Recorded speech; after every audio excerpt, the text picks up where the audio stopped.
Hey, what's up, y'all? Hold on, let me take the sunnies off. I want to thank you, Eye to Eye, for checking out Sway's Universe.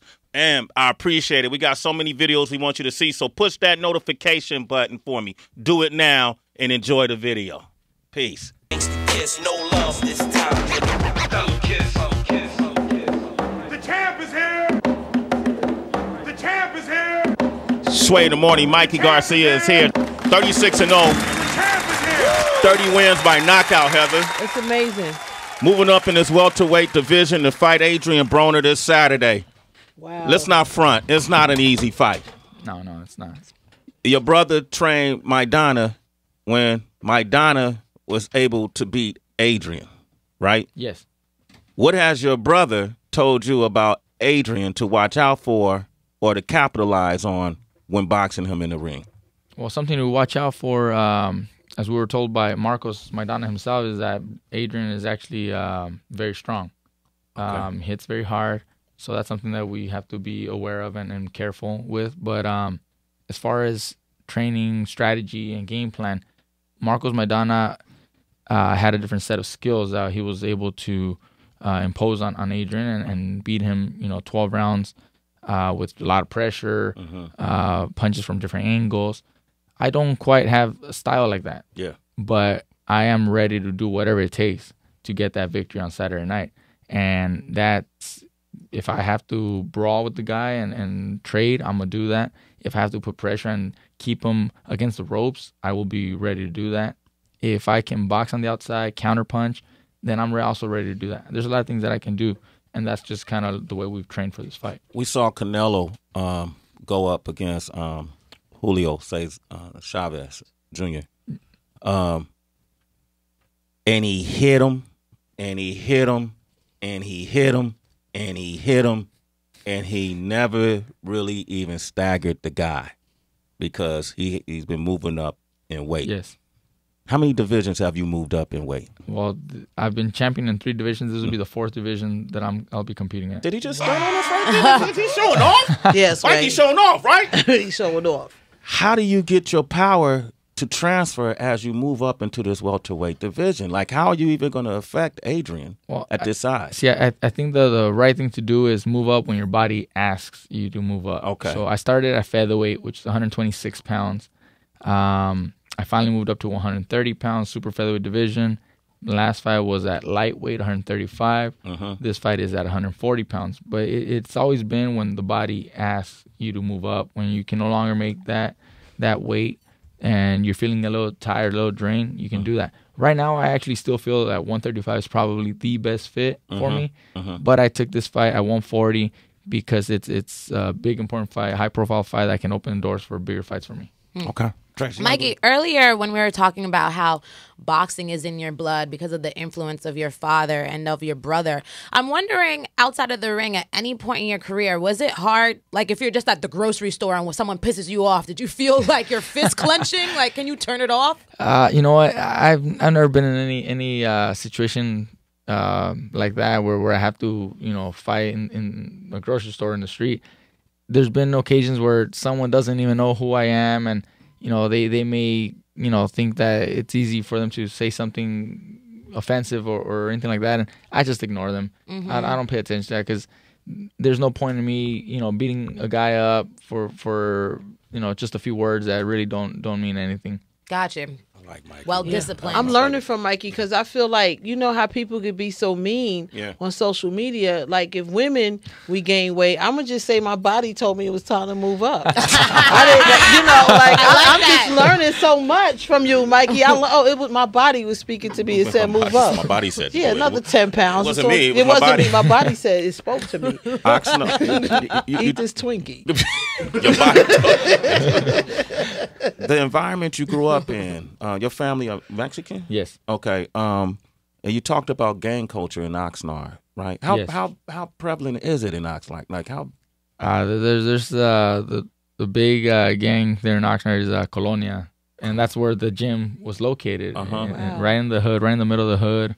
A lot of gang violence there, but as part of the gym, the gang respected the gym. No one messed with the gym. No one had any problems with guys there at the gym. But even to this day, I mean, there's still shootings and gang related violence there in Oxnard. There's other gangs. You got the South. You got Lemonwood, El Rio, different gangs. But Colonia is predominantly the number one big gang, and that's where the gym was located. So we grew up. Friends of mine used to be around and ended up, dying, passing away. They got shot or stabbed or something. And I still have friends who, right now, my boy here, Rafa, just I think last week, one of his buddies just got shot. He still lives in the hood there, and so it's just part of being there in Oxnard. You just have to, try to be safe as much as you can. Flip side though, man, like on Cinco de Mayo and celebrations, that should be bomb, right? The culture people party there. People know how to party there. I'm from Oakland, so I grew up in a neighborhood in Oakland that was just black and brown. So my neighbors were from Mexico, and they moved up to Northern California, and we used to all hobnob. So we'll just switch plates of food and shit. We handed them chicken and mashed potatoes, and they handed us different things back. They handed you asada. Carne asada. Yes. And what else they handed me? Oh shit, her mom used to make enchiladas, tamales, the whole nine. But I was fascinated by the culture. The garb, the traditional garb that people would dress in. How people worship. You're a man of faith. Yes. Yeah, and the whole family is. Catholic. Yeah, so it's that in Oxnard, but it's the beautiful side of Oxnard as well. Well, the one of the biggest church there in Oxnard is also in the hood. Okay, damn. Wow. Yeah, it's there, right there in La Colonia neighborhood. There is just Mexican people, hardworking people. The gang is, like I said, there, established there, but the biggest church in Oxnard, the one with the most followers, Virgen de Guadalupe Church, is there in the hood, and people from all around the city come to worship there at that church. I like Mikey Garcia. I can sit and talk with you all day, brother. You got a lot of people on the phone lines. Okay, cool. Well, let's start with Angelo, who's in Colorado. What up, Angelo? Angelo. What's cracking? What's cracking? What's cracking, Angelo? Love y'all, man. Love y'all. Thank you, man. Hey, we got Mikey. We got the champ here, man. Oh, hell, Mikey. The Raza's behind you, homie. We're looking so forward to this fight. Broner don't have the ability to do what he does and muscle around people like he usually does, and he ain't going to do that to you. Oh, thanks, man. I appreciate that, Angelo. Thank you. All right, man. I appreciate that, man. Took him a long time to say that, though. Was he struggling? Tremaine, what up, man? Hey, what's going on, Sway, everybody, man? Hey, I'm a huge Adrien Broner fan, man, and I don't think Mikey got it this fight, man. I got all my money on Adrien Broner, man. He got too much power for him. You moving up in weight class, Adrien got the uppercut waiting for you, man. I don't think you placed a few bets, man. Maybe we can take more money from you. Come with it, it's definitely a good fight, man. It's a tough fight. I mean, it's not. I don't see it an easy fight either. But I'm sure he feels that he's gonna win, and that just makes for a better fight. Hey, but Tremaine, let me ask you this, because I'm a Broner fan too, but I'm a Garcia fan as well. Are you a fan of Mikey and how he fights? No, this is my first time ever hearing of him, and I went back and looked at his videos on YouTube, and I like his style. He has some power with him. He knocked it out, but he's just moving up in weight class, and Broner's been there. He got that power, and I've been a Broner fan since like 2-3 years ago. Okay. All right, man. Yeah, man, you're a citizen, brother. Sway in the morning. Chris from South Carolina. Good morning. Hey, Chris. Christopher. What's going on, Sway? Appreciate y'all taking the call. Mikey. Yeah, man. Chris. Yeah, hey, appreciate y'all taking the call. No doubt. Just wanted to wish Mikey, luck on his fight. If you're a big boxing fan, you gotta know who Mikey is, man. I was watching a lot of other boxers and started watching him, and it was like, this guy's official. Oh man, thanks, man. You guys have you and your family have done well with you, man. Like if I was to step back into the ring, Mikey, I got a little pass. Thank you, by the way, Chris. Yeah. I would probably adopt his style. Which is, we've been working with my dad and my brother, and over the years they've also evolved in their technique and how they prepare their fight, how they train their fighters. And with me, it's been, you know, defensive-oriented, technical approach to the game, not so much aggressive, you know, Mexican, you know, style that people want to see. Sometimes just the aggressive brawler. So, you know, we've changed up a little bit, and it's been working for me. Well, Mikey mentioned his past. You know, he had a fight. You know, he stepped into the ring some years ago. What was the ethnicity of the boy that beat you up? It was a little Mexican kid. I tell this story. Heather has me tell this story every time a boxer comes. Well, I haven't heard it, so you got to. Okay. Yeah, because you mentioned it, your past to Mikey. He looked confused. He didn't understand. So I grew up in a place called East 23rd Ave in Oakland. They call it the Murder Dubs. Murder Dubs. Yeah, the Rolling 20s, the Twumps. They all kind of names they came up with this place. And there used to be a boxing gym right down the street from my house.